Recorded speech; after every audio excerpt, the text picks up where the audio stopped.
The War Cabinet held discussions to consider the latest hostage and ceasefire proposal put on the table by the U.S. in the ongoing mediated talks in Cairo.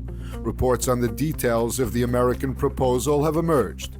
The U.S. proposal would reportedly see 900 Palestinian security prisoners, 100 of whom are serving life sentences, freed in exchange for 40 Israeli hostages, children, women, the elderly, and ill, in the first stage of a 42-day-long truce. Officials say that Israel is seeking to deport released prisoners overseas instead of setting them free into Judea and Samaria or Gaza, and was demanding a veto on the specific prisoners released.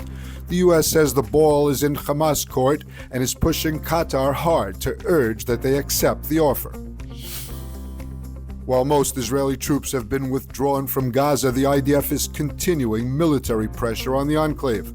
Tanks are patrolling along the border, and airstrikes are being called in whenever and wherever Hamas operatives emerge.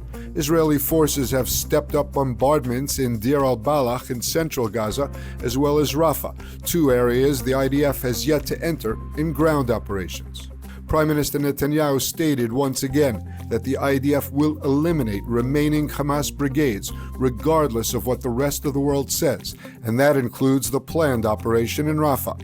Meanwhile, Israel is facilitating the ever-increasing amount of international aid entering Gaza in record amounts.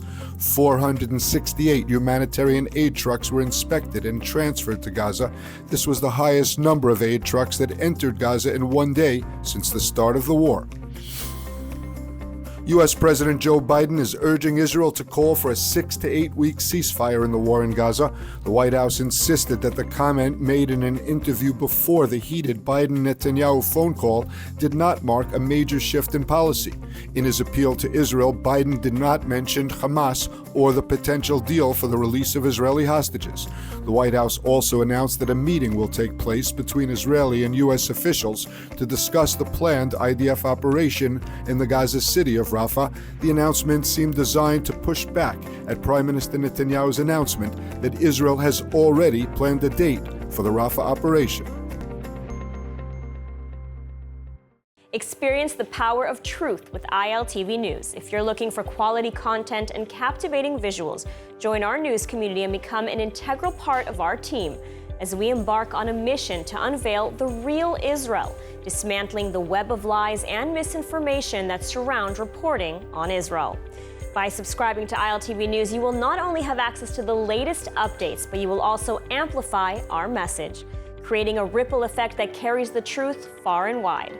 Subscribe today and help reshape the narrative. Available on the web, Android, and Apple.